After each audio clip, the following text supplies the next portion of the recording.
제가 일본에 1년 동안 교환 교수로 갔던 적이 있어요. 일본 후쿠오카에 있는 그 침례교 신학대학인데, 그때 내 환갑의 나이에 갔었는데, 그 기숙사 바로 옆에 이 모모치 해변이라는 조그만 아주 예쁜 해변이 있었습니다. 거기를 이제 매일 저녁 이렇게 산책을 하면서 제가 살아온 60평생의 삶 이렇게 뒤돌아보게 되고, 거기서 그 악성이 떠오르더라고요. 그래서 노래 한 곡을 제가 작곡을 했는데, 그 노래 제목이 모모치 해변에서입니다. 모모치 해변에서.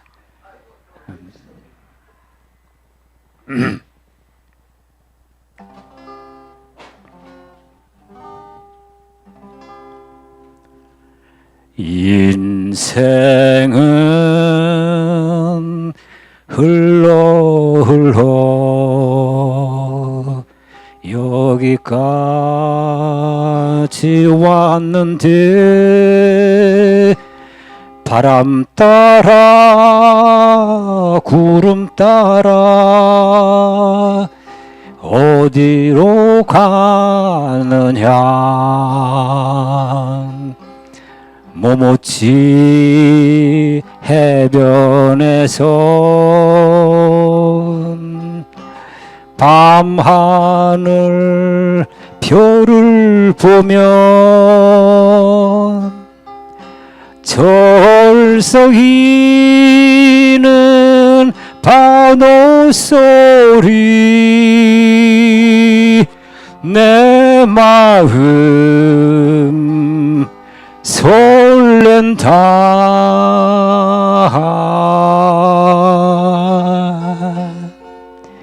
인생은 흘러 여기까지 왔는데, 세월에게 물어다오. 어디로 가는지를. 인생은 흘러 여기까지 왔는데, 강물 따라 내님 따라 어디로 가느냐. 모모치 해변에서 갈매기 울음소리, 서편 하늘 등대 불빛 나그네 길 밝히네.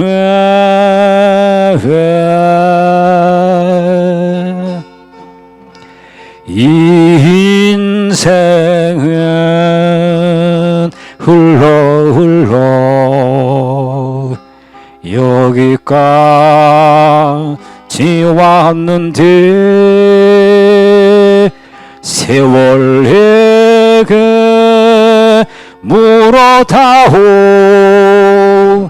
어디로 가는지를. 별들에게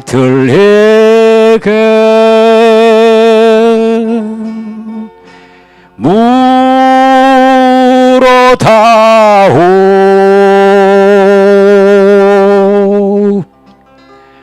어디로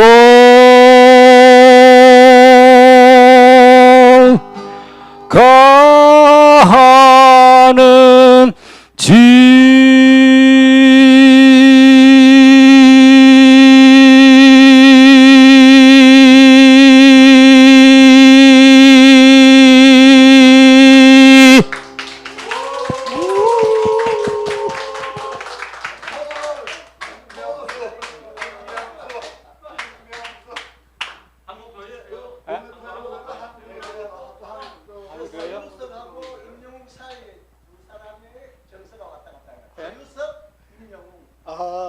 사람의 그 가수의 김병규 가수 있어요? 그거보다 왔다 갔다.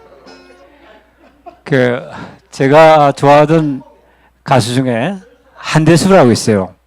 한대수 나하고 동갑인데 한대수.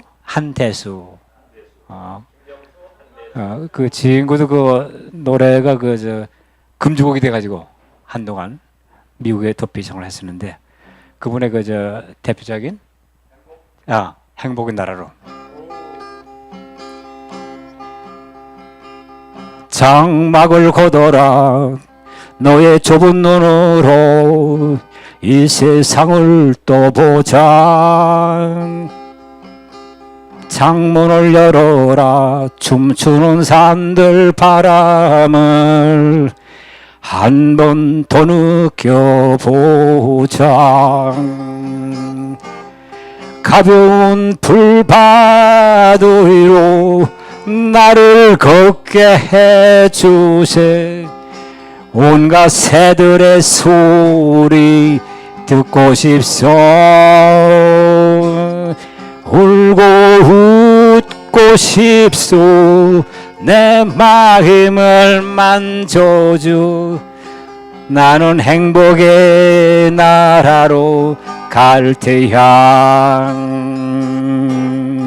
접어드는 초저녁 누워 공상이 들어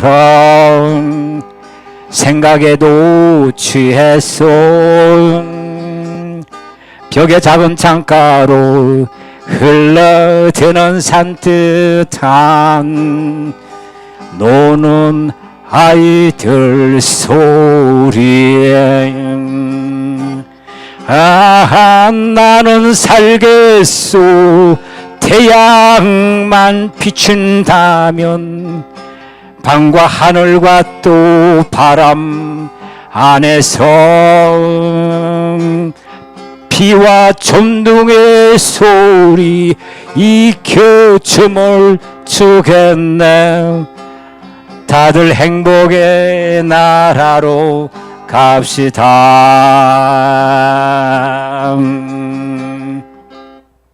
우와.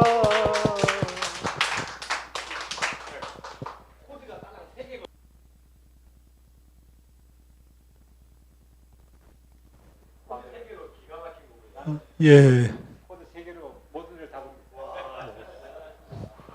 네, 우리 이강을 청해 듣고 또 질의하고 질의 이후에는 우리 단체 사진을 기념 사진을 잊지 말고 듣겠습니다. 동서양을 아우르는 신학의 여정을 우리가 함께 듣는 것 같습니다. 뜨거운 박수로 이강 청하겠습니다. 감사합니다. 아니요, 강의하고.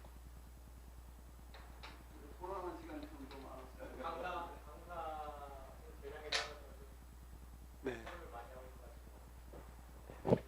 저는 역사 비평학자입니다. 그래서 성서와 예술을 역사 비평학의 그런 관점에서 지평해서 저는 해석하고 그것을 이해하고 있습니다. 우선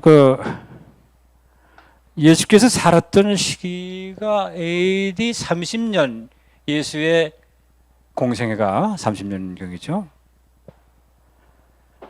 그 다음에 아마 바울은 예수보다도 한 7, 8년 나이가 아래일 거예요. 거의 동시대 사람이죠.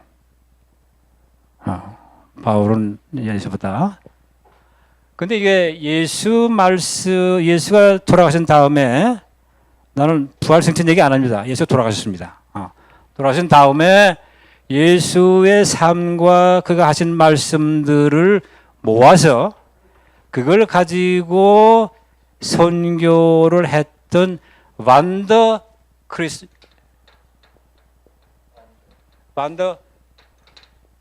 히아리스마티크 떠돌이 예언자 집단인데 이들이 큐의 지도 그룹이었어요. 이게 AD 40년에서 45년. 이게 큐 복음이 형성된 거예요. 그다음에 마가복음이 70년경에, 그리고 요한복음은 100년경에 쓰였습니다. 적어도 이 역사적인 이런 그 비평적으로 보면은 예수의 삶과 가르침에 가장 가까이 있던 초기, 저는 이거 태초라고 붙이는데, 태초 교회, 태초 예수 공동체가 뭐냐? 바로 큐. 예수의 육성에 가장 가까운 입시스마.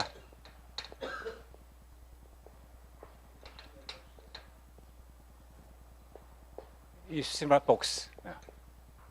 예수 육성에 가장 가까이 서 있는 태초 교회 공동체가 큐의 반더 히아르스마티카.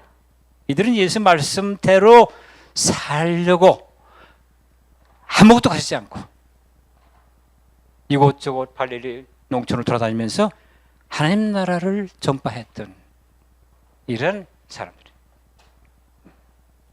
그 다음에 이제 바울이 여기에 이제 바울의 책들은 언제 나옵니까? AD 50년부터 60년대 초죠. 그 다음에 이 바울의 예수 그리스도 하나님의 복음을 계승했던 바울의 제자 마가가 자기 선생인 바울의 복음 이해가 아무래도 예수의 죽음과 부활에만 너무 한정되어 있어가지고 대중성을 갖지 못한다고 판단했어요.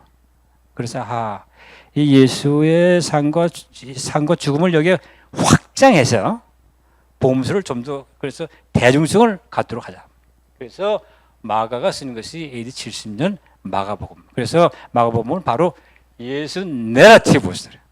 이건 예수 세인스. Q는 주로 예수의 말씀 중심.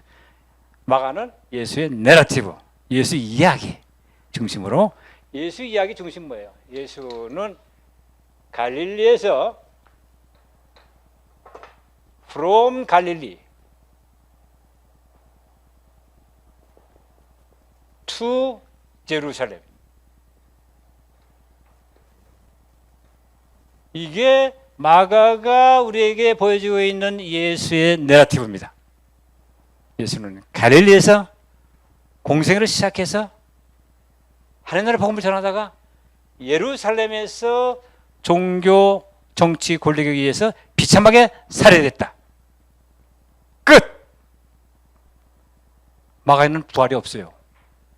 부활 현현한 예수가 등장하지 않습니다. 마가복음에는 예수가 죽었다. 내가 쟤들에게 갈릴리에서 만나자. 이 얘기가 끝이거든. 그 뒤에는 18절에서 18절에서 끝나요. 그 뒤에 붙인 것은 다 후대에 역사 비평적으로 보면은 후대에 첨가된 것들입니다. 그리고 이러한 과정을 통해서 요한복음은 소위 이 과정의 연장선상에서 또 그리고 요한복음에 처해 있던 교회는 이들과는 조금 문화적인 환경이 달랐어요. 주로 이제 헬레니즘적인 또 영지주의적인 이론적인 그 소위 그 필로라는 유대 헬라 철학자죠. 이분의 쓴 것이 그 지혜라는 개념, 소피아,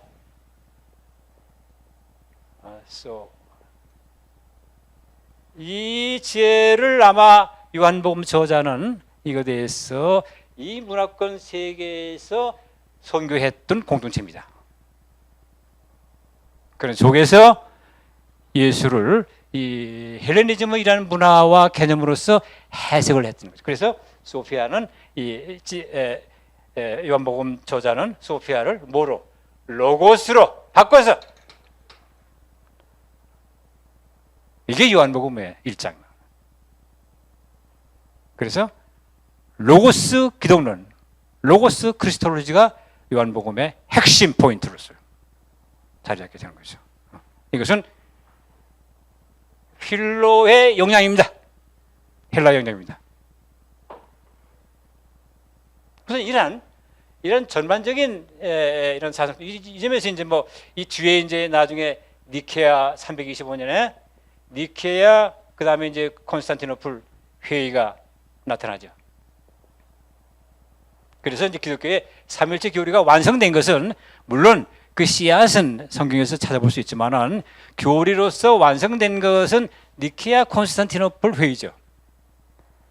여기서는 예수의 신성신앙 그리고 삼위일체가 기독교 교리로 정착되고 확정되고 이것을 부정하는 것은 다 이단으로 쳐서 내몰았습니다. 이게 전반적인 예수가 하나님의 신격화 되는 과정이에요. 이것이. 가장 가까이 있던 큐에 가서도 물론 이제 뭐 바울은 케르그마 예수의 대속적인 죽음과 대속 사상과 부활 사상이죠. 케르그마의 두 핵심입니다. 부활과 대속 사상에 바울은 이게 케르그마가 이게 복음이라고 설명했는데 여기에 이제 마가는 예수의 생애를 거기에 덧붙인 거지. 확장시킨 거지. 근데 바울이 사도행전을 보면은 회심한 뒤에 아라비아 가서 3년 동안 있다가 와서 제일 먼저 간 데가 어디죠? 예루살렘이에요. 예루살렘 누구한테 갔어요? 게바한테 갔어요. 게바가 누구예요? 예수와 3년 동안 같이 먹고 동고동락하고 같이 고난당했던 예수의 수제자 아닙니까? 예수는 선생이고 게바는 제자였어요. 스승과 제자의 관계죠. 큐에서도 예수와 스승과 제자의 관계로 설정됩니다. 신성신앙이 없어요. 여기서는. 그 씨앗이 이제 바울의 케르그마 신앙에서 나타나고 이것을 확장한 것이 이제 마가에 나타나고 요한을 더 확장해서 요한에서 이제 니케아에서 완성되는 거죠. 이런 어떤 기독교의 예수 신성 신앙의 성장 발전 과정이 있었습니다. 이것이 AD 4세기인데 그 뒤로 이 1500년 동안 기독교는 바로 여기에만 주구장창 멸려 있어요. 이 신앙에만. 이들이 누굽니까? 맞는 사람이에요. 로마 제국 콘스탄티누스 대제가 그들을 로마 그 제국의 주교들을 모아가지고 그들이 콘스탄티누스가 로마를 통일했잖아요. 통일한 유일한 하나님, 유일한 예수, 유일한 황제, 유일한 로마 제국. 이 정치 이데올로기를 만드는 것이 이게 니케아 콘스탄티노플의 역사적인 배경이에요. 이걸 빼놓고 삼일체를 얘기하면 안 되죠. 그래서 나는 그 전두환 지금 극우파 얘기 나오지만은 소위 종교와 정치가 최초로 접수된 것이 니케아 회의다. 로마 황제가 자기 사는 여름 별장을 3개월 동안 그리고 먹여주고 재워주고 입혀주고 다 했어요. 350명을. 그래가지고 낸 것이 니케아 신주예요. 역사 비명적으로 볼 수 그렇습니다. 이런 사실을 우리가 감안하고 예수의 하나님 신앙을 이해를 하고 받아들이고 고백을 해야 됩니다. 이거 빼버리면 안 되지. 이거 모르면 안 되지. 주구장창 예수는 하나님이라는 말만 강조하지 반복하지 말고 이런 어떤 하나의 역사적인 흐름과 과정이 있었다는 것을 생각을 하고 제가 전공한 것이 이 큐입니다. 태초의 예수 공동체, 예수의 말씀을 모으고 그것을 가지고 선교하고 그 예수의 그 말씀에 나타나는 그 뜻을 이웃을 내 몸처럼 사랑하라는 그 예수의 뜻, 큐의 가장 핵심적인 것이 마태의 산상설교입니다. 만약 우리가 큐가 없었으면은 아마 기독교의 예수 말씀은 안 꼽든 찐빵일 거요. 안 굶지 말아요. 원수 사랑하라. 주기도문. 또 가난한 자들은 축복. 또 산상수훈. 또 하나님 사랑과 이웃 사랑. 이게 다 큐 교회가 우리에게 전해준 소중한 예수의 자료들입니다.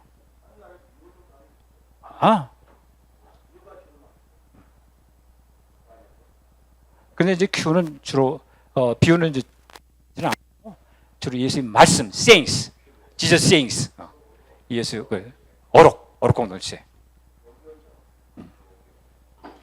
그렇죠.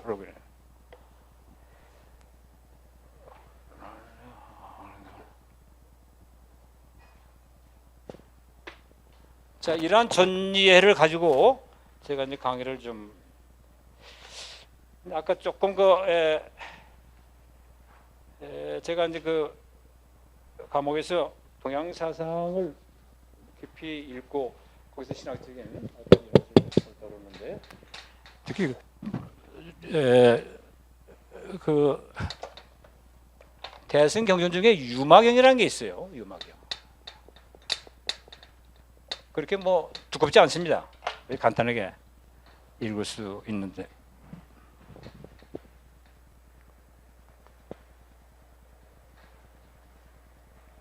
유마경은 저한테 예수를 새롭게 볼 수 있는 눈을 뜨게 해줬어요. 나는 동양사상을 공부하고 연구하면서 그 자체를 위해서가 아니라 어떻게 하면 예수를 보다 더 폭넓은 시각에서 예수를 이해할 수 있게 되겠는가. 그것이 내 목적이에요. 항상. 동양사상 자체가 목적이 아닙니다. 그게 하나의 방편이고 과정이죠. 예수의 진리를 내가 알고 깨닫기 위한 하나의 방편으로서 나는 동양사상. 어느 날 그 유마 거사라는 그 분이 병들어서 누워 있는데 그 서가모니의 제자의 문수보살이 병문안을 갔어요. 당신 왜 아픕니까? 이렇게 아픈 원인을 물어봤습니다. 그러니까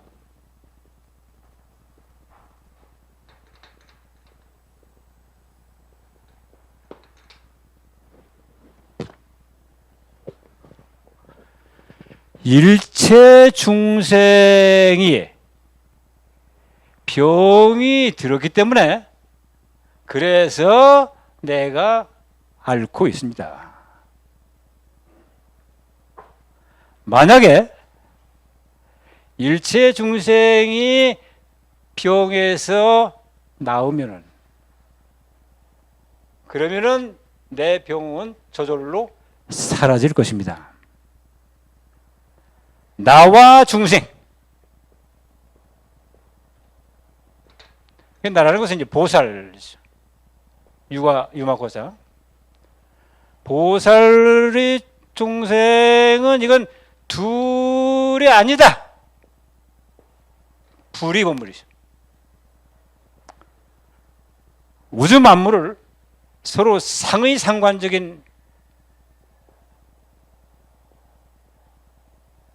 시각이죠. 이것을 연기라고 합니다.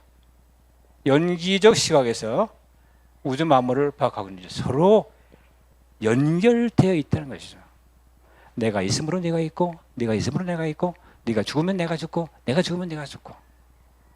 이런 서로 연기적인 이라는 관계에서 보살과 중생은 존재한다는. 이제 우주를 보는 시각, 보살을 보는 시각, 하나님을 보는 시각을 알 수 있죠. 이들은 어떻게 보고 있는가를.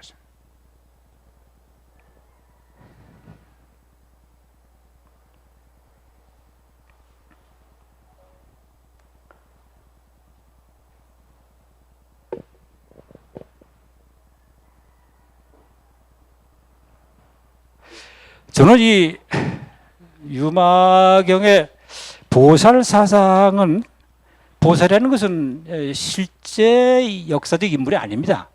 불교에서는 관념적인 그들이 꿈꾸는 이상을 실현할 수 있는 관념적인 인간상이 바로 보살상이죠. 보살이고 할 만한 역사적 인물이 없어요. 그런데 하나의 가상인물이죠. 저는 복음서가, 특히 큐가 우리에게 전하고 있는 민중과 타자인 민중과 동고동락하며 그들이 동반자로 살았던 예수, 이보다 더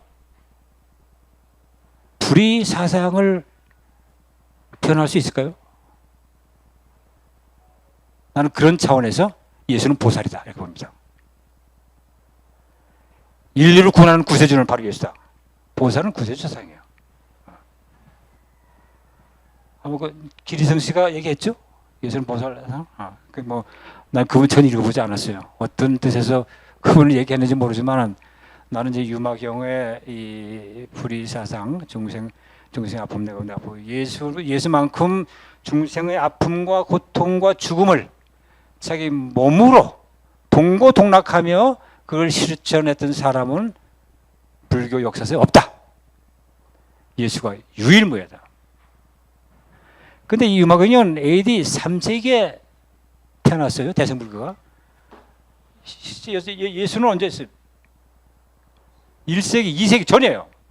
이미 우리 사복음서가 형성되는 것이 언제입니까? AD 100년경이죠. 그보다 적어도 100년, 200년 뒤에 유마경이 태어났다면은 아마 그 시대 실크로드에 이런 과정을 볼 적에 예수의 그런 어떤 종교가 아마 이 인도로 전승이 되지 않았겠는가. 그래서 그들이 예수를 통해서 역사적 인물로서의 보살 사상을 생각하지 않았겠는가. 물론 전부적인 주관적인 추측에 불과합니다. 자, 이제 Q에 대해서 이제 공부를 이제 들어갑시다. 제가 대전교도소 있을 적에 안병무 선생이 독일어판 신학서적을 몇 개 보내주셨어요. 그 중에 하나가 이제 소циолог이 됐은가 대인가 아무튼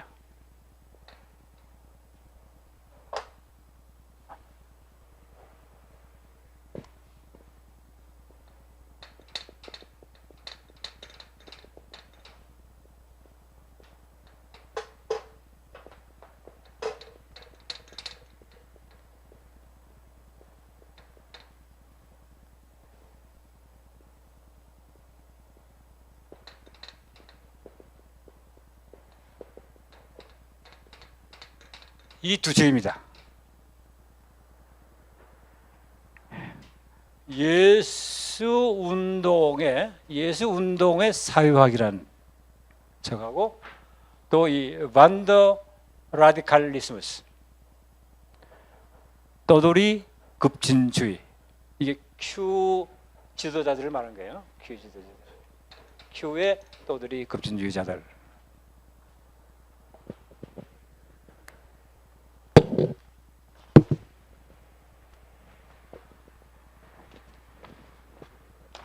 원래 그 Q는 독일어 크벨레 약자인데, 크벨레 약자가 사실은 Q라고 해야 맞습니다. Q가 아니죠. 독일어는 Q지 그냥.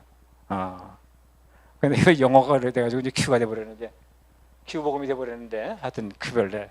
이건 원천, 샘 그런 뜻이고, 성사께서는 Q sources, Q 자료, 또는 Q document, Q 문서, 또는 Q gospel, Q 복음 이런 등으로 다양하게 불리고 있습니다. 우리가 믿고 따르는 예수는 실제 무슨 말씀을 했을까? 아마 이 질문은 2000년 역사에서 예수를 기독교인이라면 누구나 한 번쯤 물었을 그런 내용입니다. 그가 어떻게 살았고, 무슨 말을 했고, 그가 꿈꾸었던 세상은 무엇이었는가? 이 질문이죠. 이것은 크리스찬의 삶의 행동과 삶과 행동을 결정하는 중요한 잣대가 되죠. 예수를 어떻게 생각하느냐, 그에 따라서 신앙이 결정되지 않아요. 우리 신약 성서에는 4개의 복음서가 있어요. 사복음서라고 그러죠. 그중에 이제 공관 복음서가 있고 요한 복음서를,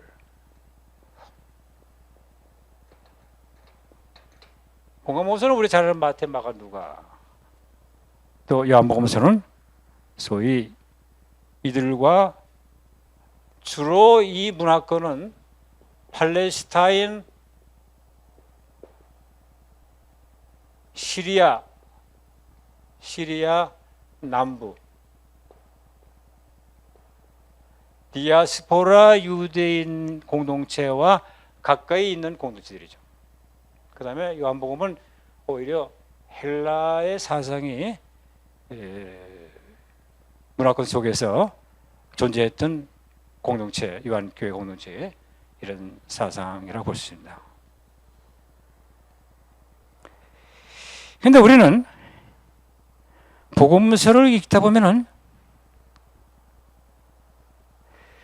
예수의 말씀이 나오지. 예수의 말씀이 나오는데 예수의 말씀을 역사 비평적으로 살펴보면은 예수가 진정으로 했을 법한 말씀이 있고, 예수가 한 것이 아니라 그 제자들이 예수의 입을 빌려서 한 제자들의 말씀이 있고,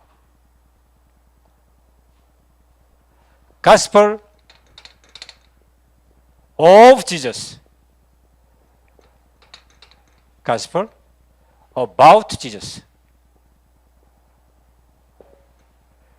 예수의 진정한 복음과 예수에 관한 제자들의 복음, 이 두 가지가 섞여 있어요. 이거 구분하는 게 쉽지 않습니다. 아마 역사 비평의 위대한 공헌은 바로 이걸 구분해냈다는 거예요. 이것은 불교 경전에서는 상상할 수 없어요. 저런 것은. 기독교 경전이 얼마나 역사 비평을 통해서 소위 과학적이고 이런 발전할 수 있었는가는 그 점에서 우리가 그 이해를 해야 될 것입니다. 예수에 관한 복음, 예수의 복음은 The Gospel of Jesus, 상식적인 예수의 말씀드려. 원수 사랑하라, 내 이웃을 사랑하라, 하나님은 아버지다. 누가 들어도 거슬리지 않고 받아들일 수밖에 없는 것이 예수의 말씀, 가스펠 지저스고, 예수는 기적을 행하고 죽었다 살아나고 뭐 하늘에 승천하고 뭐 다시 재림해서 뭐 심판하고, 이런 것들은 예수의 입에서 나온 이야기라기보다는 예수를 그리스도로 하나님의 아들로 고백한 제자들의 입에서 나온 예수 이야기들이죠. Gospel of Jesus, Gospel about Jesus. 이것을 구분해요. 소위 캐리그마고 바울, 예수가 뭐라고 그랬어요? 바울은 예수 죽음을 해석한 최초의 사람입니다. 바울의 복음은 예수의 죽음에 대한 해석이에요. 예수가 어떻게 죽었냐? 우리 죄를 왜 죽었다?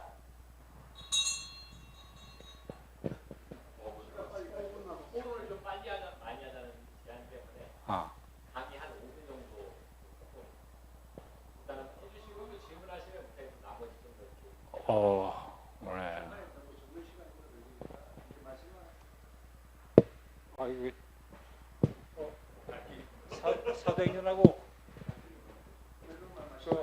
주기도문까지 넘어가야 되는데 거기까지 못 가겠네.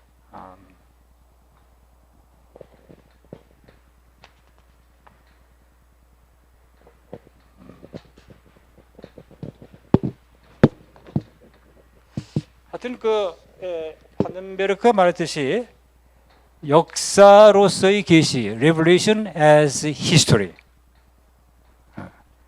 이것을 추구하는 것이 큐 신학이라고 볼 수 있고,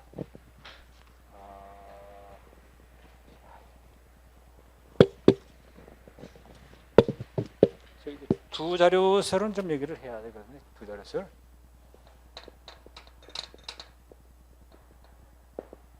마가 자료와 그다음에 아까 말씀한 Q 자료, 이 두 자료를 근거로 해서 마태, 누가복음이 형성이 됐죠. 물론 마가와 Q는 서로 겹치는 부분도 있습니다. 완전히 별도인 것은 아니에요.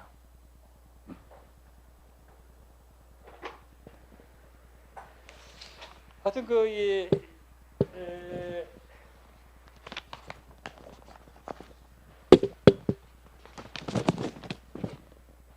나는 Q가 전하는 예수 말씀 중에 가장 핵심적인 것이 주기도문이라고 봐요. 주기도문. 또 기독교가 매 주일마다 신앙 고백을 해오는 것이 뭡니까? 사도신조죠. 근데 사도신조는 역사적인 예수의 문제만 찾아볼 수가 없어요. 예수는 없어요. 사도신조는 독생자다, 성령 잉태다, 동정녀 탄생이다, 십자가 죽었다, 부활했다, 승천했다, 하나님 우편에 앉아 계신다, 마지막에 다오신다. 역사적인 예수의 가르침이 있습니까? 이게 빠졌어요. 관심이 없어요. 이들은 예수가 실제 어떻게 살았고 무엇을 고민했고 어떤 제사를 꿈꿨는가, 이것이 사도행전. 로마 교회에는 관심이 없어요. 이게 지금까지 2000년 기독교 역사였습니다.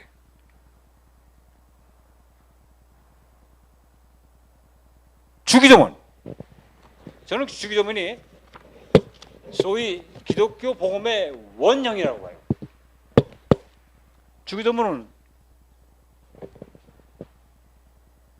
어떻게 부르죠? 하늘에 계신 우리 아버지. 귀에서는 이것도 없어요. 하늘에 계신 이것. 이것은 마태교회. 마태는 하늘 얘기를 좋아하거든. 하나님과 동일한 의미예요. 하늘을. 마태복음에서는 우리 아버지. 그런데 누가는 Q를 충실히 따랐어요. 그래서 파테르. 또 그래. 파터. 아빠. 아람어로 아빠.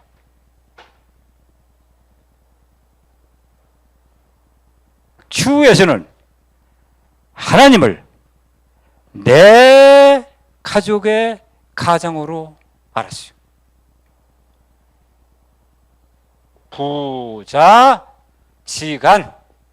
하나님과 그 공동체들은 부녀, 지간.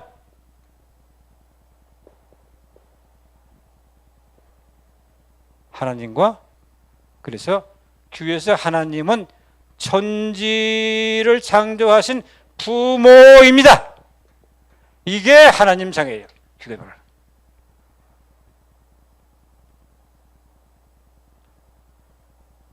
내 삶을 책임져주고 나를 보호해주고 나를 보살펴주는 아버지.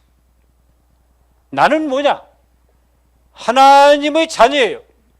하나님의 아들이다. 아버지와 아들이 관계로서 내 사랑하는 아들, 내가 너를 기뻐한다. 이게 예수가 세례받을 들은 하늘 소리잖아요.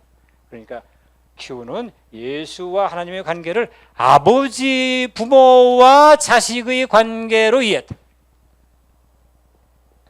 부자는 뭐예요? 유친이에요. 부자 유친.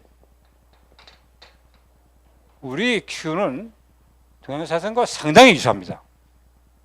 하나님과 예수를 부자 유친의 관계로 봤습니다. 아버지는 자식을 사랑하고 책임지고 돌보고, 자식은 아버지에 대한 효성을 다하고, 자애와 효성. 이게 Q가 이해하고 고민했던 아버지와 아들의 관계예요. Q는 이 주기도문을 통해서 하나님이 누구인가, 공동체, 교회가 무엇인가, 공동체 구성원들이 누구인가, 이 세 가지를 다. 자, 하나님은 우리 아버지고 나는 하나님의 자식이고, 공동체는 이것을 가지고 이를 가지고 하나의 만들었던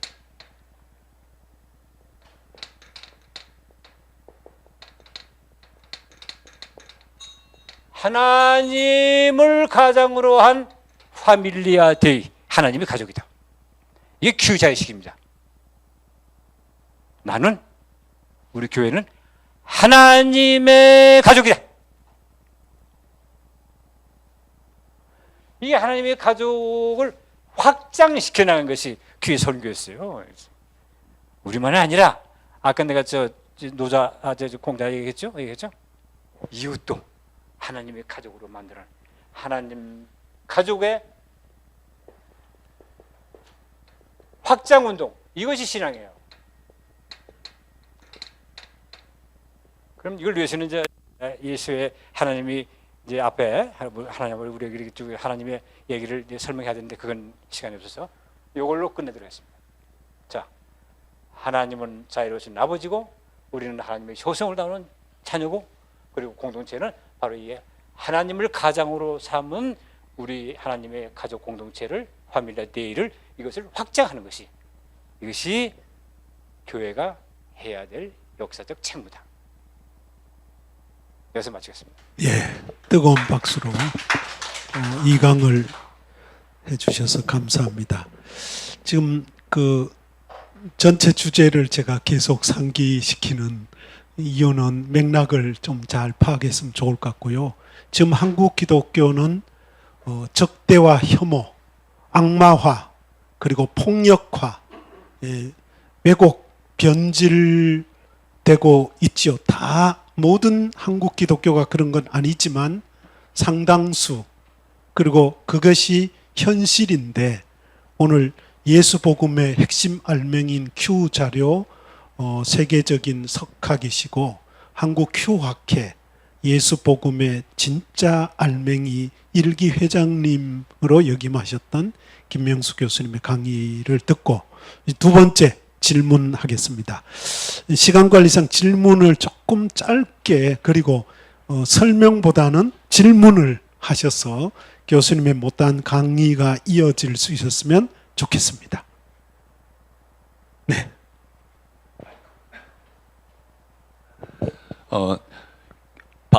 바울의 신학, 바울의 서신을 50년, 60년대 하셨다고 했을 때, 바울은 Q 복음서가 구전이 되어 있겠지만은 그 경전화되기 전에 Q에 관한 내용들을 바울은 얼마나 알았을까? 그래서 역사 예수와 바울의 신앙 가운데의 괴리점이 어떻게 있을지 그 부분 하나 질문을 하고 싶습니다.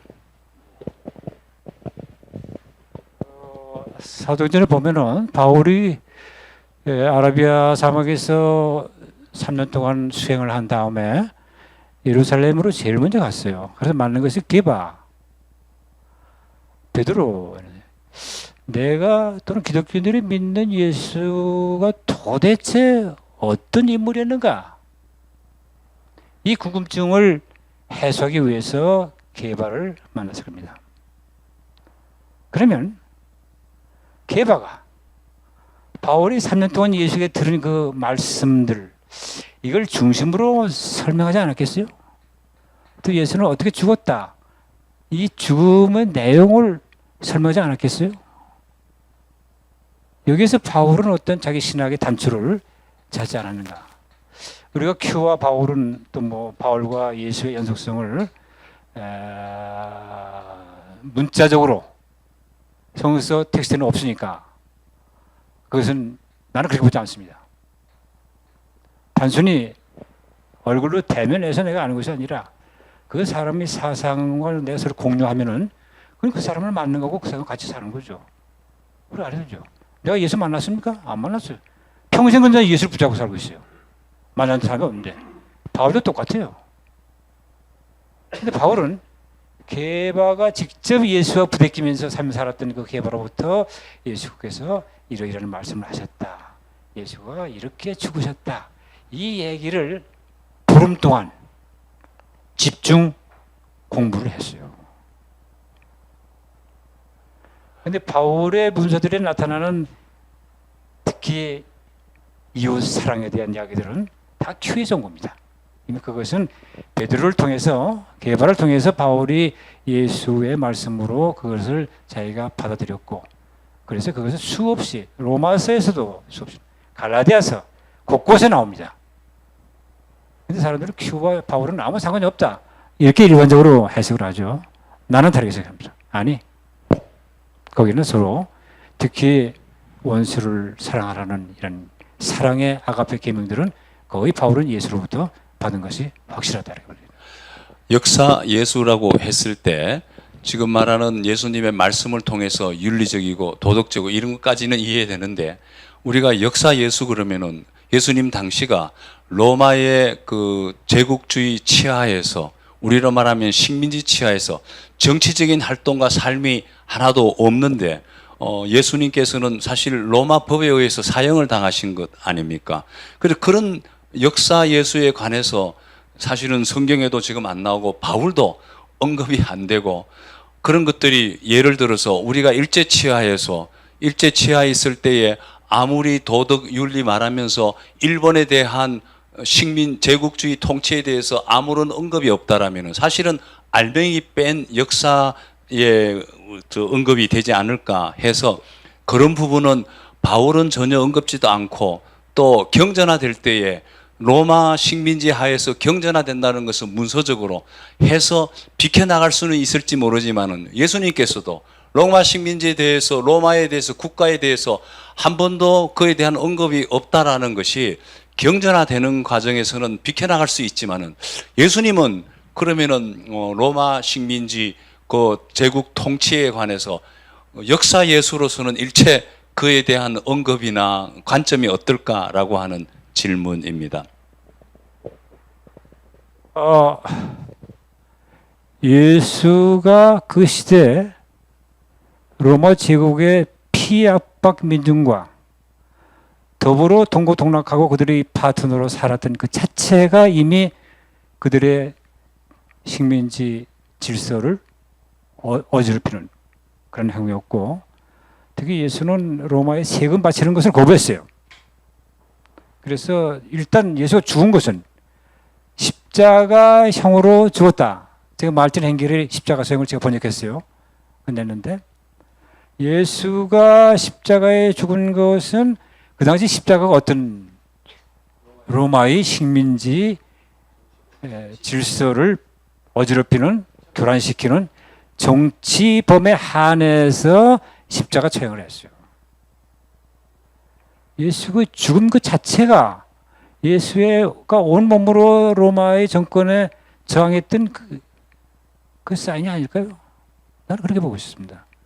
물론 그것을 바울이나 이제 공간사에서는 로마와의 어떤 갈등이 이미 예수가 죽은 지 한 두세 개 이해 뒤에 쓰여졌으니까 그런 것들을 좀 더 미화시키고 이렇게 약화시켜가지고 제대로 예수는 로마에 반대한 사람이 아니다, 이런 인상을 주려고 복음서를 기록했을 때 그런 걸 감안했을 수가 있죠.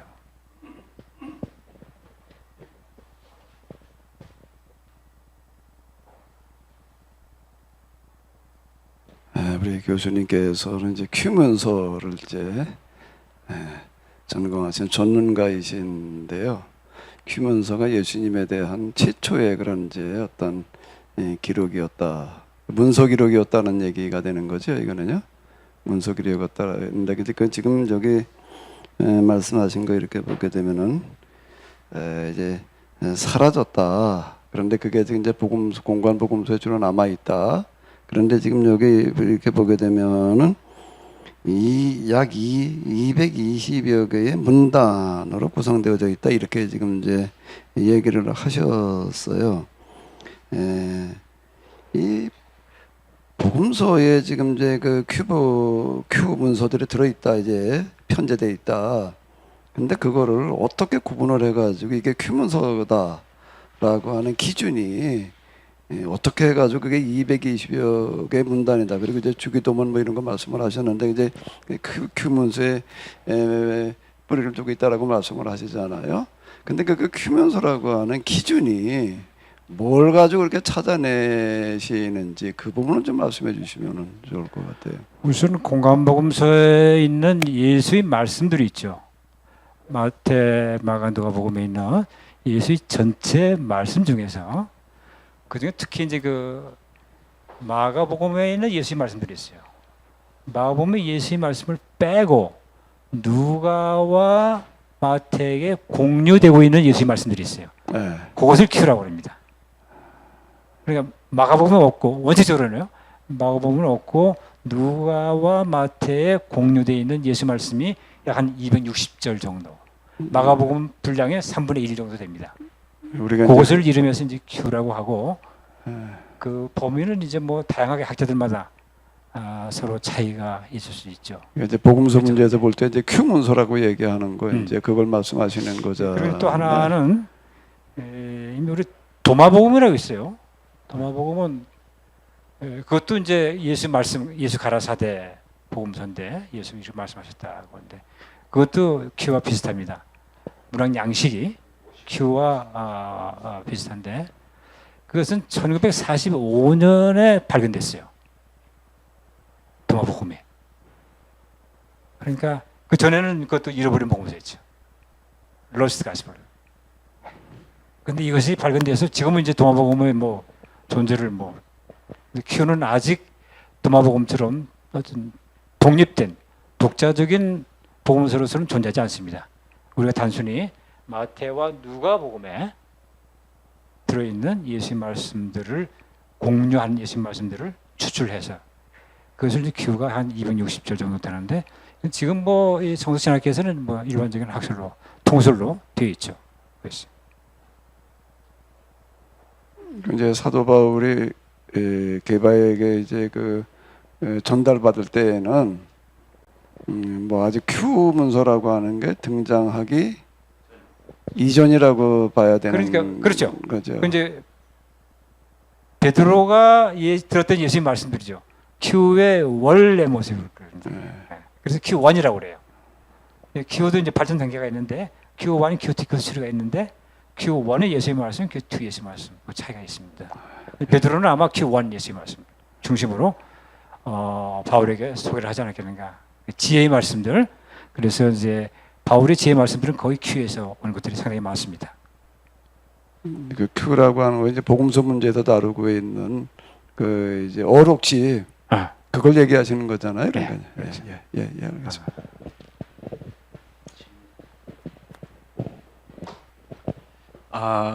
큐라고 하는 게 마가를 제외한 마태와 누가에 있는 예수님의 어록집이에요. 예. 그런데 제가 이제 과거에 이런 생각을 했어요.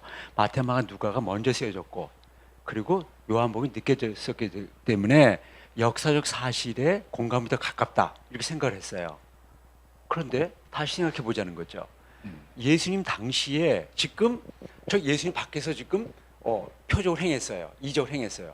그랬을 때에 그것을 봤어요, 사람들이.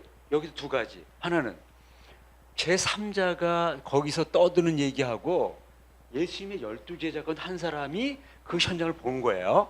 근데 지금 마태마가 누가가 예수님 12제자 가운데 아니에요. 예를 들어. 그리고 요한복음 쓴 사람은 제자를 합시다. 뭐 그건 사람마다 다를 수 있어요. 근데 그러면은 어느 것이 더 사실에 가깝습니까? 이렇게 얘기할 때 어느 것이 더 사실에 가깝습니까? 할 때 이게 20세기에 역사적 예수의 주장이 깨진 사건이에요. 마테마가 누가가 먼저 쓰여졌기 때문에 그것이 앞선 거고 더 진실에 가깝고 나중에 쓰여진 요한복음은 해석된 거기 때문에 그거는 사실과 멀고 해석된 거기 때문에 가치가 떨어진다? 아니라는 거예요. 그거에 대해서 얘기를 해야 돼요. 마태, 마가, 누가도 예. 요한과 똑같습니다. 그 해석된 겁니다. 그러니까. 예수에 가깝지 않아요. 그러니까 지금 해석된 거죠. 큐복음서가 근데 아드폰테스 더 근원에 가깝다? 기술 이제 그 연대적으로 볼 적에 네, 연대적으로 제가 예. 얘기하는 거죠. 연대적으로 가깝다고 해서 그게 진실에 가까우냐? 아니 그건 진실 문제 아니라는 다른 거죠. 진실 문제 또 다른 하나, 거죠. 제가 예수가 돼가지고 어떤 행위를 했어요. 근데 이제 저를 이제 사람들이 볼 거 아니에요? 그런데 중요한 게 뭐냐면 그 사람을 나하고 현장에 봤다고 나를 아는 게 아니에요. 뭐냐면 그 사람이 그런 행동을 하고 말했을 때 저건 무슨 의미냐라고 할 때 그거는 그 사람의 본질 속에 오랫동안 그 사람하고 사귀거나 오랫동안 그 사람의 본질을 묵상하거나 기도하거나 그 사람의 그 모든 거를 깨달을 수 있는 가장 가까운 지인의 그 접촉점, 무슨 뭐 감성 이런 게 노출돼야지만이 더 가까운 거예요. 그래서 이제 우리가 큐복음서 그래 이거는 상당히 그 초기의 마가복음과 더불어 그 이 초기 자료다. 오케이 좋아. 그런데 이것이 어느 정도의 사실성이 가까우며 진짜 예수님을 정확히 봤느냐? 우리 교수님 말했잖아요. 거기는 메시아 무슨 뭐 대속의 사상 부활 뭐 이런 거 없다. 예수님 그만 없지. 그런데 그것이 진짜 예수님의 모습을 말하고 있느냐? 우리 사복음서는요 어떻게 해서 나왔느냐? 부활에 대한 체험의 관점에 쓴 거죠. 십자가로 끝난 게 아니고 부활의 관점 이후에 나온 거예요. 복음에 대한 그 해석, 복음을 얘기가 완전히 달라집니다. 복음 정의를 거기 우리가 얘기를 해. 예. 복음을 어떻게 정의할 것인가? 복음의 정의, 데피니션을 믿는데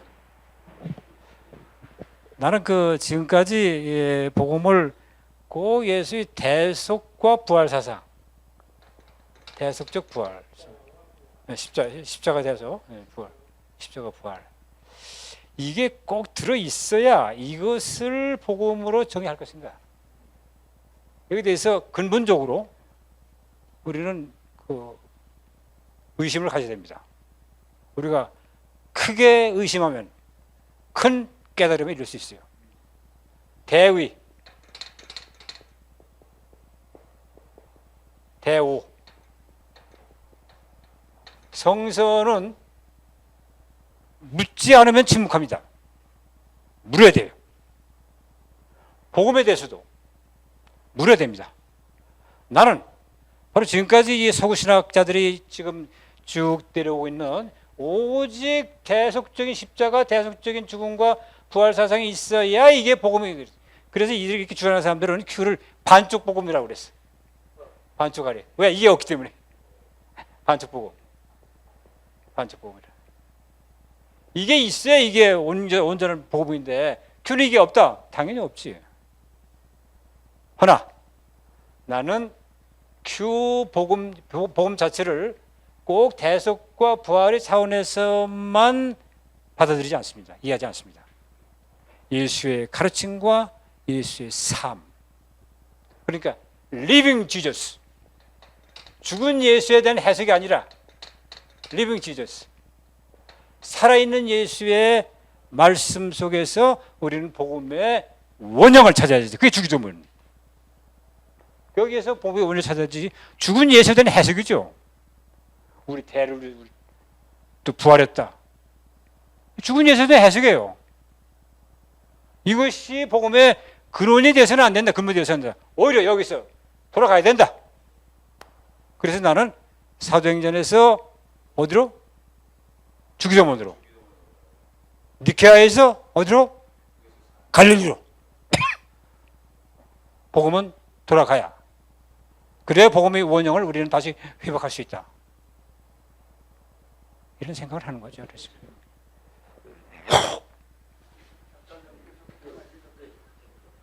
지금 말이에요. 기독교가 왜 있어야 되느냐? 아니, 공자는 윤리를 다 말했어요. 어떻게 살아야 되는 거? 예수님이 말한 거가 거의 다름이 없어요.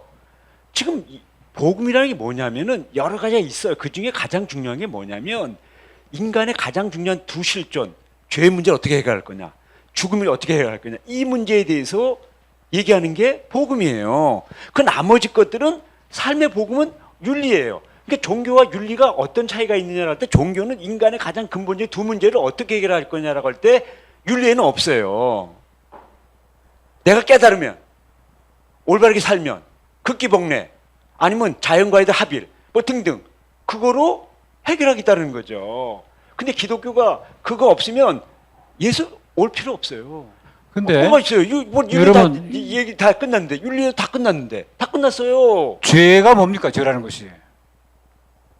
남에게 피해 주는 거예요. 내 자살내고 남은 괴롭히는 것이 이게 죄지. 어떻게 더 이상 죄를 설명할 수 있어? 남한테 피해 주고 남한테 불이익을 감당하는 이것이 죄지. 윤석열이 죄지 바로.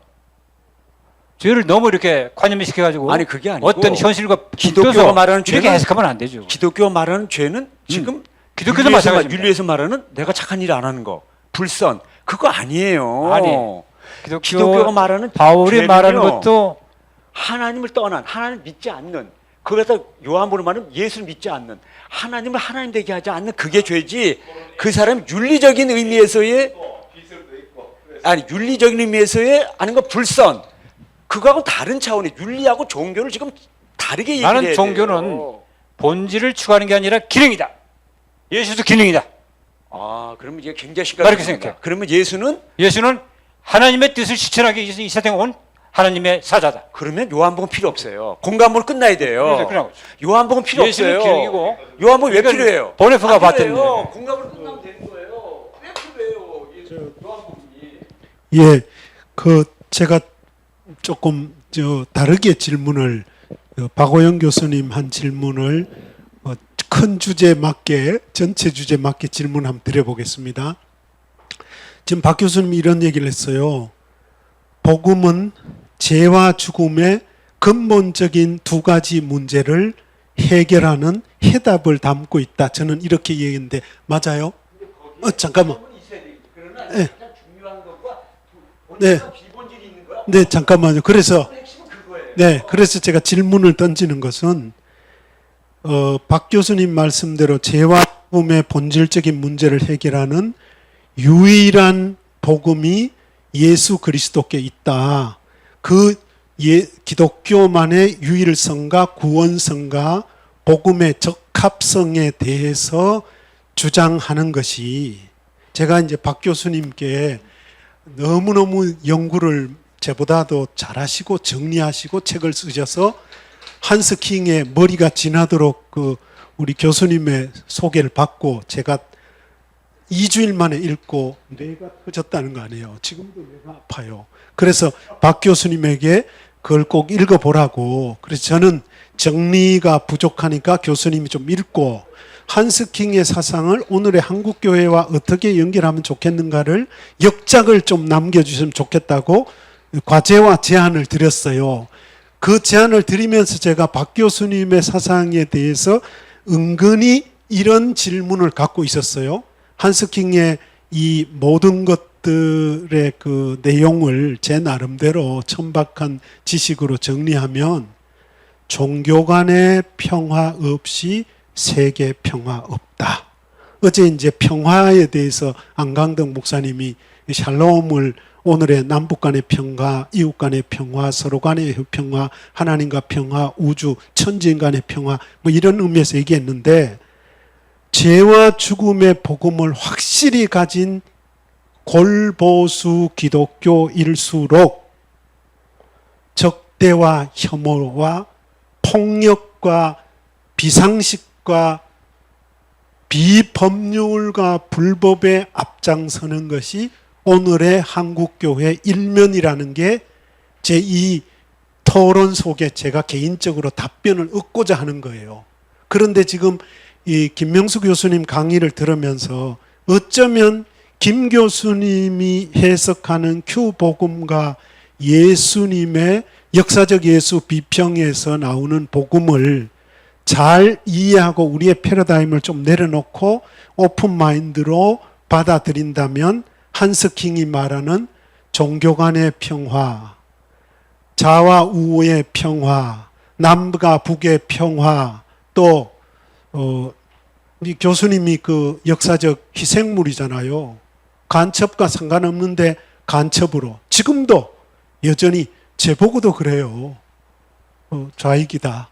뭐 예를 들어 좌빨이다. 뭐 이런 식으로 많은 얘기를 듣는데 그것이 죄와 죽음의 복음의 핵심에 누구보다도 투철하고 기도 많이 하고 예수 따르미로 정말 다른 분야에서는 교회 헌금도 하고 충성하고 사회구제하고 복음하는데 자기 견해와 전혀 다른 사람들에 대해서는 악마화하는 현실이 오늘의 한국교회의 실존이라고 한다면 도대체 죄와 죽음의 복음의 핵심을 이야기하는 그 죄라는 것과 죽음이라는 것을 어떻게 이해해야 하는가 할 때 지금 역사적 예수와 큐 복음의 이웃사랑 그리고 강 목사님과 오랫동안 우리가 연구해서 이란까지 갔다 오면서 홍익인간 사상 널리 두루 세상을 이롭게 한다는 그 사상의 맥을 좀 더 기독교적으로 폭넓게 이해하면 해결의 길이 있을 것 같은데 거기에 대해서 좀 말씀해 주시죠. 그러니까 죽음과 죄의 문제는 아까 죄 얘기했고 죽음이라는 것은 항상 삶과 같이 이때 있다고 봐요. 그러니까 죽음에 대해 물으려면은 삶에 대해서 물어야 됩니다. 내가 지금 어떻게 살고 있는가 이걸 물어야 이게 죽음 문제에 대한 대답이지. 예수 믿어서 아니. 예수 믿어서 천당 가 아니. 영원 불멸 아니. 지금 here and now. 지금 여기에서 내가 어떠한 삶을 정직하게 바르게 보다 더 나은 세상을 향해서 위해서 삶을 살고 있는가. 이것이 죽음 문제를 해결하는 거지. 삶과 죽음은 같이 있어요. 하나님이 세상을 창조할 때 그렇게 만들었어요. 나를 무에서 만들었잖아요, 하나님이. 그죠? 내가 무에 있었는데 하나님이 나를 초대했어요, 유로. 그리고 와서 살다가 너 다시 본래로 돌아가. 그럼 무로 가야 돼. 그게 죽음과 삶의 관계지. 왜 더 이상 거기에서 무슨 큰 의미를 부여합니까? 나는 죽음에 대해서 의미 부여 안 해요. 어떻게 살 것인가? 이것이 죽음의 문제를 해결하는 기독교가 난 중요한 문제다. 그렇게 생각을 하고 또 제 신학에서 한 가지는 아까 니케 얘기했지만은 결국은 그 당시에 논쟁의 핵심이 호모우시오스, 호모이우시오스. 예수와 하나님이 동급이냐?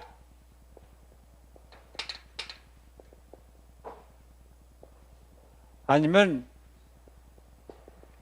이질성이냐? 내 입장은 호모우시오스가 아닙니다. 나는 삼일째 버렸어요. 삼일째 신을 버렸어요. 아리우스파가 주장하는 호모우시오스, 아리우스. 예수는 인간으로서 하나님 앞에 가장 가까이 갔던 인간 완성자로서의 예수. 하나님의 뜻을 완전히 펼쳤던 하나님의 종으로서, 하나님의 일꾼으로서, 하나님의 사자로서의 예수상을 보지 예수를 하나님과 동급으로 보지 않습니다.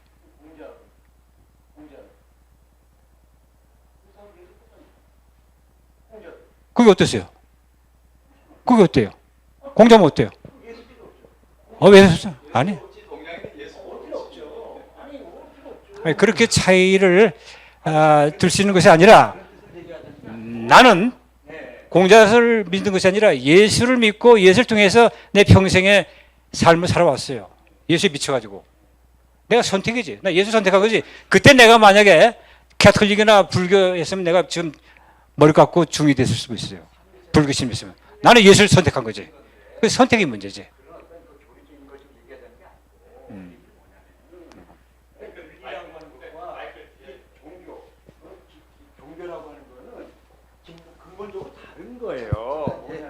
저기 지금 우리만 듣는 게 아니라 지금 유튜브 또 이제 듣는 분들이 계시니까 얘기를 하실 때는 꼭 마이크를 잡으실 때도 가까이 대고 얘기를 하셔야지 정확하게 전달이 되니까 그걸 좀 우리끼리만 얘기하고 있는 게 아니거든요. 여기 있는 분보다 더 많은 사람들이 듣고 있으니까 그게 또 녹화가 되고 있어요. 그러니까 그걸 꼭 좀 염두에 두시고 그 얘기를 해주시면 좋겠습니다.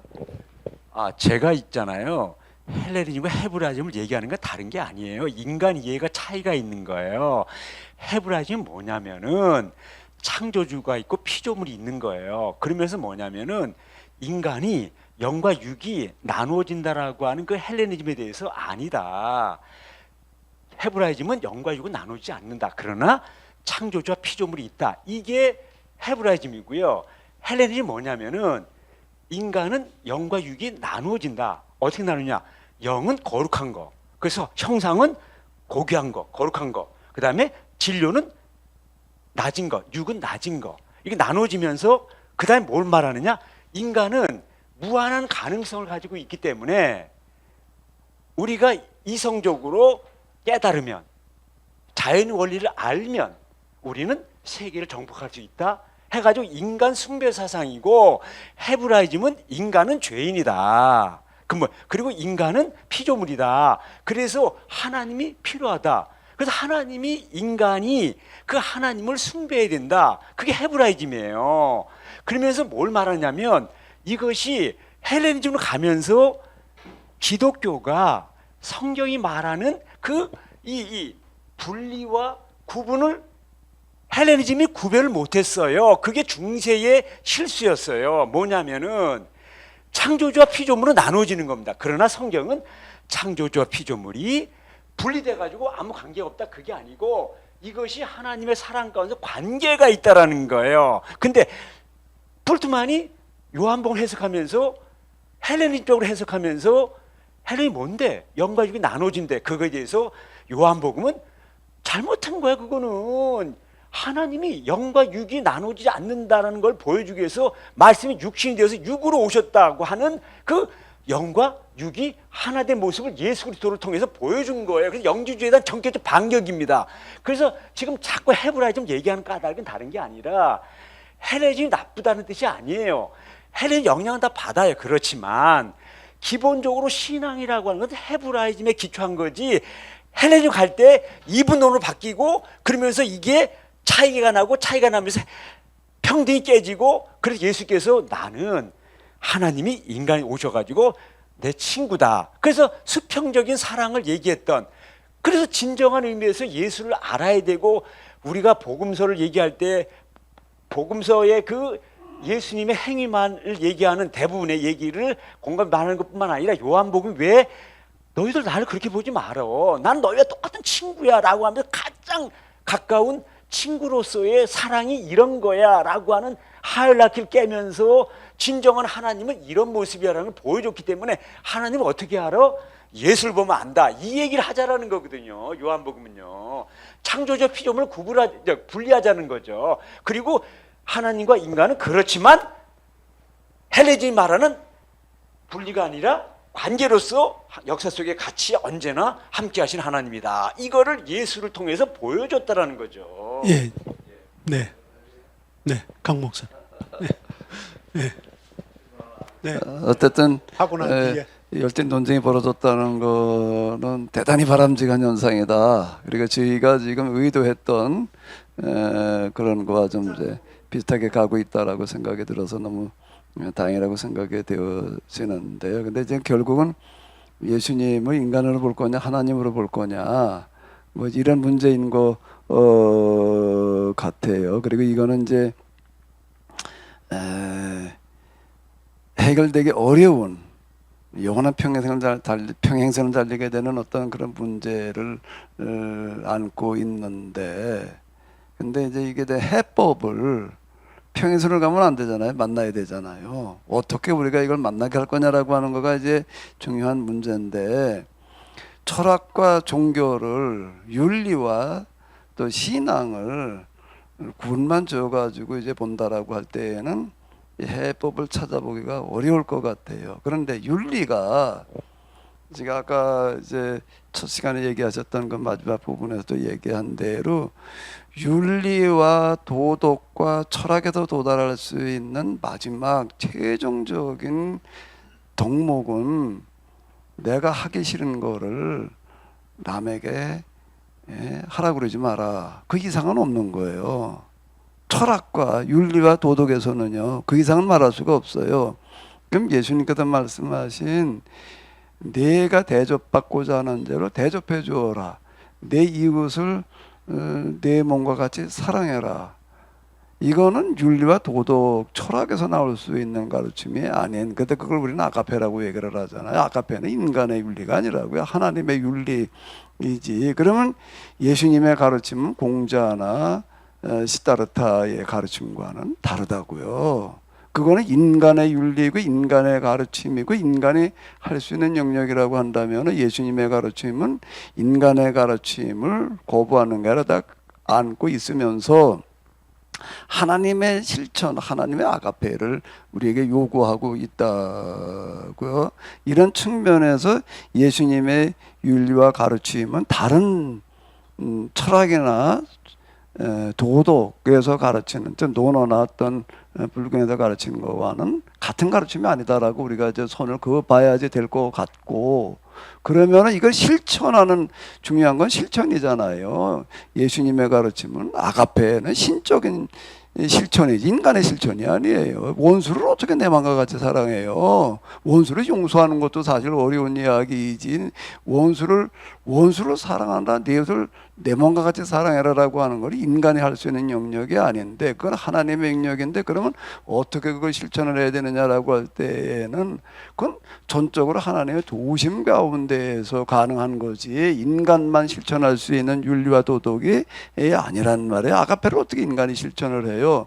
그런 측면에서 놓고 볼 때 예수님을 아주 모범적인, 하나님 앞에 가장 가까이 간 인간이라고 보시는, 이제 예수님의 인간으로 보는 것과 예수님의 인성을 강조하는, 그러니까 우시아 기독론의 이제 강조점이 예수님이 인성으로 볼 거냐 신성으로 볼 거냐라고 할 때 결론은 이제 완전하신 우시아로서의 인간, 완전하신 하나님, 이제 호모로 볼 거냐 호모이로 볼 거냐라고 하는 거가 이제 그 논쟁의 초점이고 그랬었는데, 그 예수님을 우리가 지금 복음서에서 만나고 있는 예수님은 인간으로도 살아가셨던 예수님만 만난 게 아니라 죽으시고 부활 승천하셔서 하나님 우편에 앉아 계시는 예수님, 이건 신성이라고요.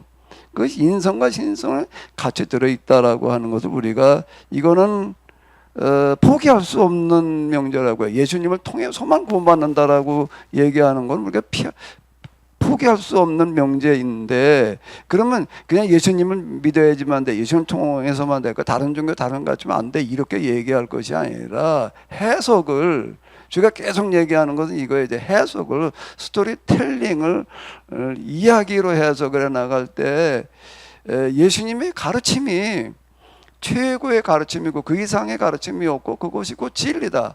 기독교인만 인정하는 진리가 아닌 우주적인 진리로서의 예수님의 가르침을 예수님의 생애를 그렇게 해석한다라고 하게 되면은 여기에서 한 접점이 있지 않을까. 지금 이제 우리가 결국은 전도, 선교, 그걸 이제 우리가 학문적으로 표현하게 되면 비언증이잖아요. 비언증이라고 하는 거를 어떻게 해야 되느냐라고 할 때 최고의 덕목이라고 하는 실천으로 들어가게 되면은 여기에도 비언증이 되는 게 아닐까.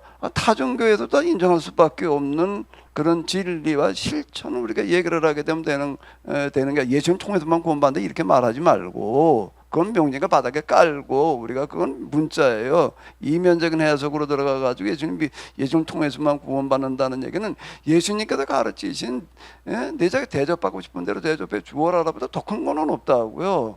그 더 큰, 가장 큰 덕목, 가장 큰 진리를 실천하는 게 꼭 구원이다, 이렇게 얘기를 하면 될 것 같아요. 돌려서. 그러면은 우리가 이 영원한 평행선을 만나게 할 수 있는 종교 간의 화해와 대화가 아니라 종교 통합이 사실상 중요한, 우리가 가야 될 마지막 목표인데, 종교는 뭘로 통합을 할 거예요? 어느 종교가 가장 큰 가르침과 실천을 가지고 있느냐라고 하는 걸 가지고 우리가 기준을 잡아야 될 때, 여기에서 한 해법이 보이지 않을까, 뭐 저는 이렇게 생각을 해요. 예, 지금 강 목사님 말씀하신 거에 대해서 교수님 답변을 좀 듣고 남 소장님 질문을 받고, 그 다음에 인터넷으로 참여하시는 분들 중에 음소거를 풀고 질문해 주시면 2분 정도 마음껏 질문을 받겠습니다. 그리고 늘 제가 말씀을 드리는데요, 어떤 질문이든지 모든 질문은 탁월합니다. 그러니까 부끄러워하지 말고, 주저하지 말고, 생각을 경청하고 또 듣고 나누면 좋겠습니다. 예.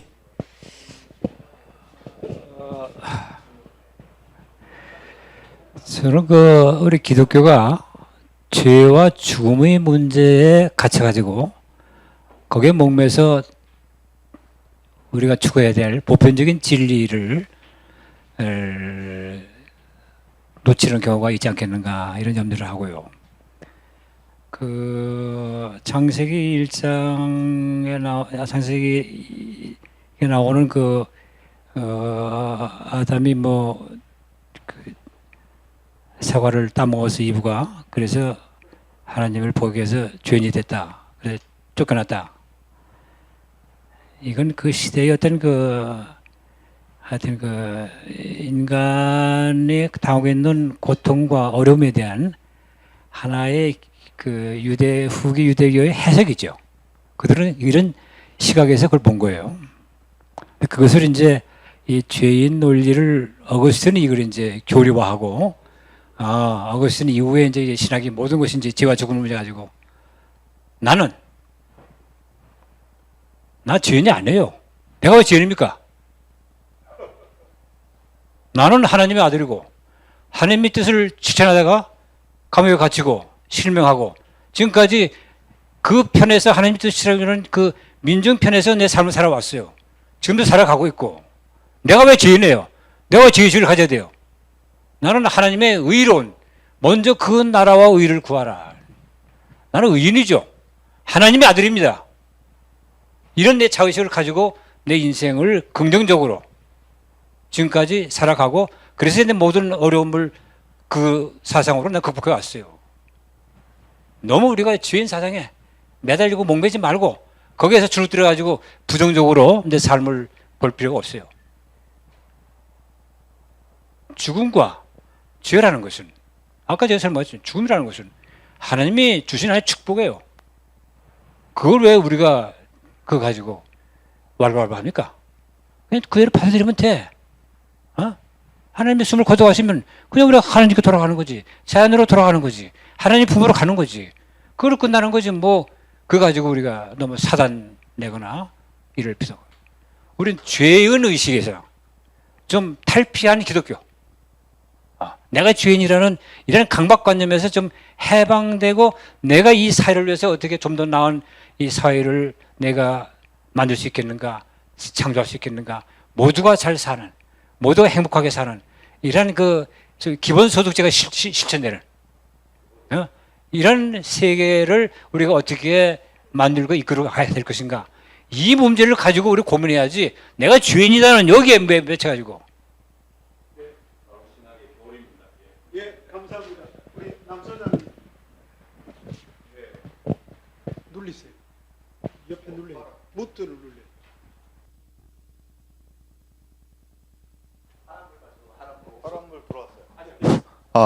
예.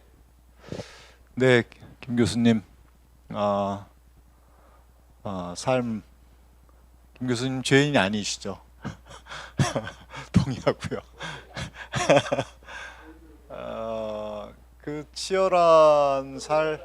치열한 삶을 사셨고, 그 고민, 전태일의 죽음으로 시작된 그 고민, 그리고 또 신학교 가셔서 항쟁, 그 이후에 온갖 고초를 당하고 또 공부를 하셔서 정리한 생각이 아마도 왜 지금 우리가 보고 있는 기독교는 신현태 목사님이 말씀하신 지금 오늘날의 교회가 이건 너무 형편이 없잖아요. 아마 김명수 목사님이 신학을 하고 그때 교회에도 오늘날처럼은 아니지만 비슷한 그런 속성을 지니고 있었을 것 같아요. 그런 현실의 문제의식을 가지고 왜 이럴까를 계속 질문을 던지셨을 것 같고, 거기서 이 속죄교리나 바울이 얘기한 대속이나 부활, 삼위일체 이런 것들이 예수의 유일성 이런 것들이 결국은 폭력을 낳을 수밖에 없고, 그리고 이 사회 전체, 이 세계 전체를 정말 정의로운 사회로 만드는데 전혀 도움이 안 되는 교리로 흘러버렸구나 라고 하는 문제의식이 굉장히 강하신 것 같고, 그래서 그거를 아예 제거하는 방식으로 목사님은 신학을 구성하신 것 같아요. 제가 보기엔. 예. 근데 이제 삼위일체든 속죄교리든 부활론이든 이 회개나 이런 것도 오히려 저는 뭐랄까요, 이 세계를 이 현상을 타파하고자 하는 더 큰 에너지로 해석을 해내는 것이 오히려 과제가 아닐까. 잘못 해석했다. 삼위일체는 그런 교리가 아니다. 속죄는 그런 교리가 아니다. 구원은 그런 게 아니다. 라고 해서 이걸 아예 버리는 게 아니라 완전히 새롭게 해석해서 이 세계를 이 구원해내는 이 세계 전체를 새롭게 하는 에너지로 만들 수 있도록 새롭게 재구성해내는 것으로 우리가 가야 되지 않나라고 하는 거예요. 그러니까 김명수 교수님의 문제의식은 저도 절절히 공감하는데 저랑 이제 또 고민도 다르고 경험도 다르고 그래서 또 학문의 세계도 다르고 그래서 그쪽으로 이제 가셨을 것 같아요. 근데 그렇게 뉴턴할 수 있는 길은 없나? 그렇게 모색을 혹시 안 해보셨을까? 해보셨을 것 같아요. 근데 해도 안 되는구나. 이거는 그냥 버려야 될 거구나 라고 단정을 하신 건지 아예 모색을 안 하신 건지, 모색하셨다가 그냥 아마 폐기 처분을 하셨을 것 같은데 그것도 아마 예, 질문 궁금합니다. 너무 좋은 질문인 것 같은데 제가 그 남수장님 질문에 반대적인 질문을 섞어서 답변을 해주시면 좋을 것 같아요. 제가 최근에 읽은 거꾸로 읽는 교회사를 읽어보니까 지금 남 소장님이 말씀하신 것처럼 기존에 있는 대속교리, 십자가 부활교리, 예수의 신성, 그리고 사복음서와 66권과 삼위일체를 비롯한 도구마를 가지고 세계 평화와 이웃 사랑을 실천하고 예수의 삶을 실존적으로 구현하기에는 그 도구마된 과정 속에 있었던 흑막의 스토리를 우리는 지식적으로 단절되어 있기 때문에 전혀 모르고 그 속에 있었던 제국주의, 식민주의, 오늘의 신식민주의, 신자유주의, 유라이트 이런 형태로 이어온 켜켜이 쌓인 죄악의 죄악사, 살인사가 너무 많아서 지금 그렇게 변용, 변호, 변론하기에는 너무 갈 때까지 가지 않았는가 하는 게 남 소장님의 질문에 덧붙여서 제가 동일하게 질문을 교수님께 전문가에게 던져봅니다. 저는 박호영 교수님과 또 우리 강 목사님, 우리 남 수장님과 같이 똑같이 기독교에 대한 애정을 가지고 있습니다. 또 사랑하고 또 희망을 가지고 있어요. 우리가 이대로 주저앉아서는 안 된다는 일에 대한 고민들이 지금 각기 서로 입장은 다르지만은 서로 고민을 하고 있는 것이 아닌가. 거기에 대한 하나의 해결책으로 제가 제시한 것이 소위 아드봉테스라는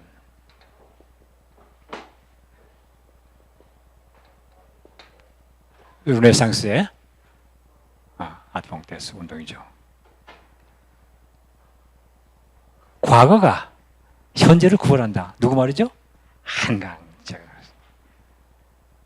나는 앞으로 기독교를 구원하는 것은 삼위일체 니케아 회의가 아니라 큐의 주기도문을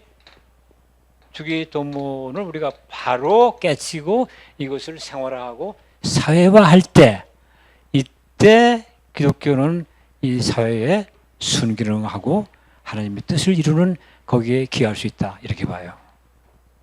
그래서 이 아드봉테스, 과거로 돌아가자. 복음의 원형회로 돌아가자. 그래서 저는 니케아가 아니라 니케아에서 갈릴리로 돌아가자. 하나님의 아들 하나님 예수에게서 하나님의 아들 예수로, 신성을 지닌 하나님의 아들 예수로 돌아가자. 저는 이런 운동을 저는 철저하게 생각하고 있는 것이 바로 이러한 그 입장에서 봐야 되지 않겠는가 이런 그 생각을 해보고요. 일단 주기도문의 회복이 나는 그 출발이 지금 우리 한국교회 하고 있는 매 주일마다 신앙 고백이 뭐예요? 사도행전이에요. 사도신조예요. 이건 역사적인 예수와는 아무 관계가 없어요. 역사적인 예수에 대한 해석이지. 사도행전은 사도신조는 로마 주교들의 해석이에요. 그것은 그것을 목숨처럼 내걸고 있는 이것은 반쪽짜리 기독교다. 내가 볼 때. 우리 그보다 거기서 한 단계 더 과거로 돌아가서 역사적 예수의 삶과 그의 말씀, 큐가 전해지고 있는 이 주옥 같은 예수의 말씀들, 여기에 우리가 근거를 두고 복음 사업을 할 적에 이때 한국 기독교가 살 길은 바로 이것이 아닌가.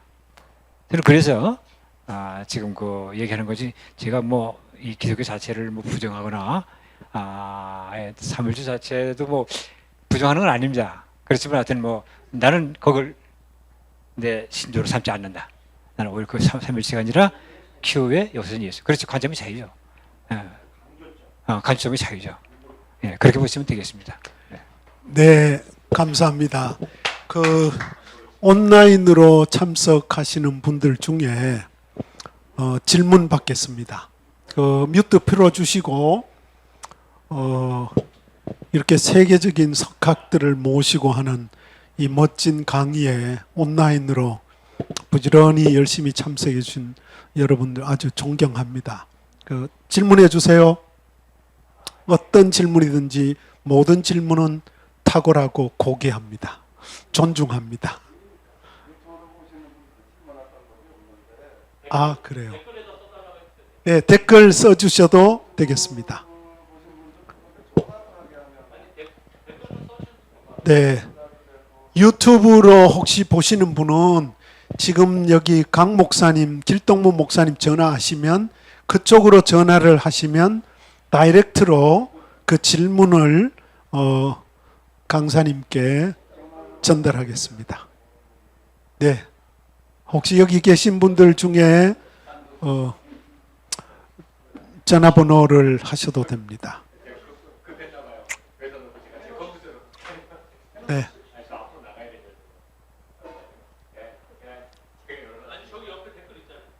댓글 있어요?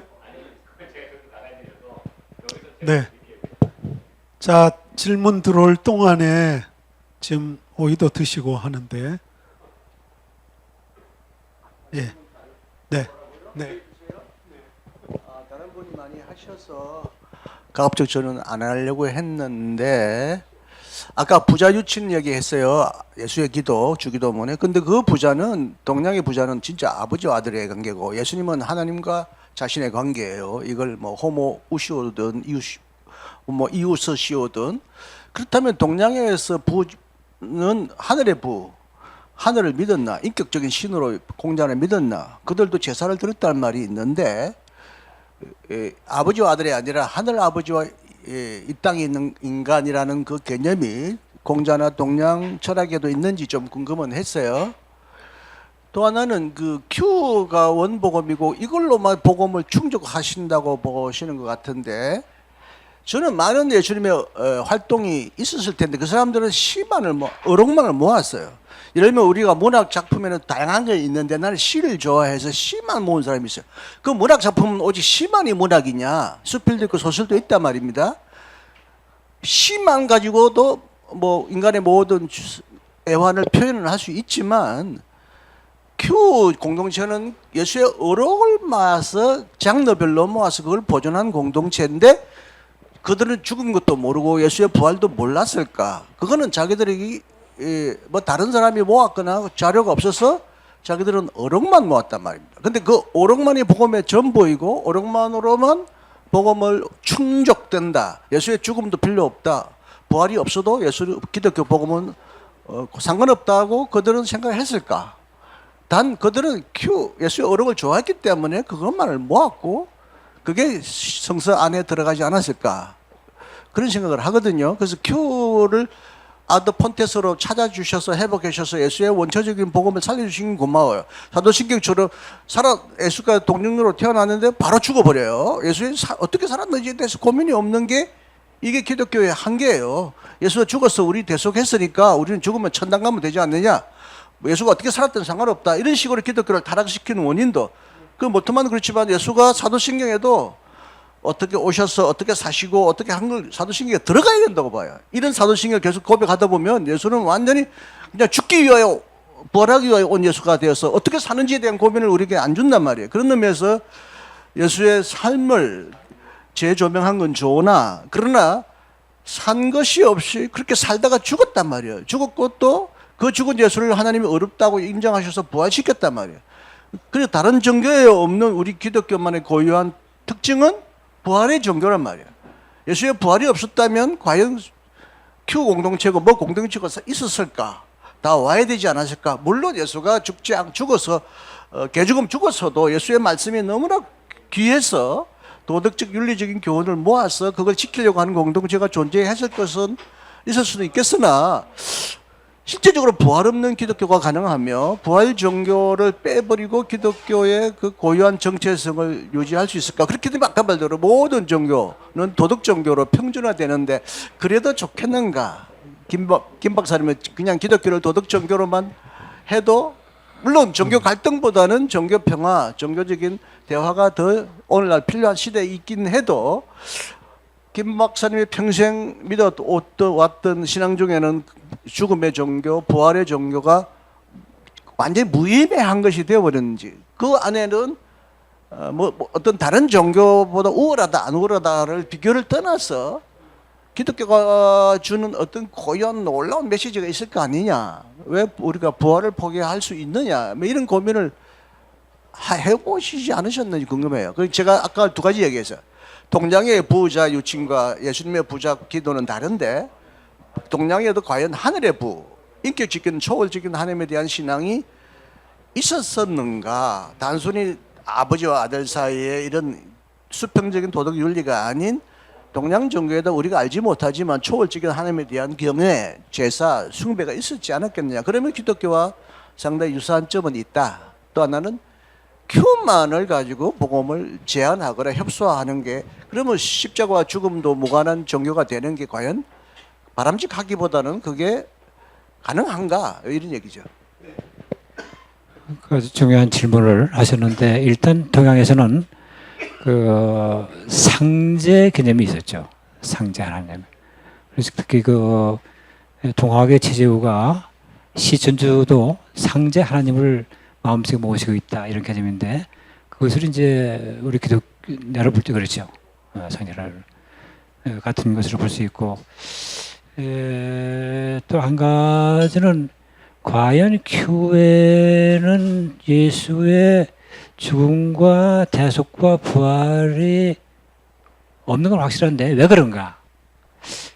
그건 이제 그 죽음과 부활, 예수의 죽음에 대한 성찰, 반성, 신학적인 성찰 이것이 생기기 전에 맨 사람 예수의 삶과 가르침을 키우는 거기에 충실해서 예수의 말씀을 자기들이 모집하고 모으고 그것을 선교의 수단으로 삼았는지 하나의 가능성이 있을 수 있고 또 하나는 지금 교수님 제시한 것처럼 죽음과 부활이 있었는데 대속사상이 있었는데 그것을 의도적으로 그것을 빼고 그래서 순수한 예수의 말씀만을 모아하지 않는가. 예수의 말씀에도 이제 세 가지 문학적인 양식이 있어요. 지혜의 말씀이 있고, 그 다음에 묵시 문학 말씀이 있고,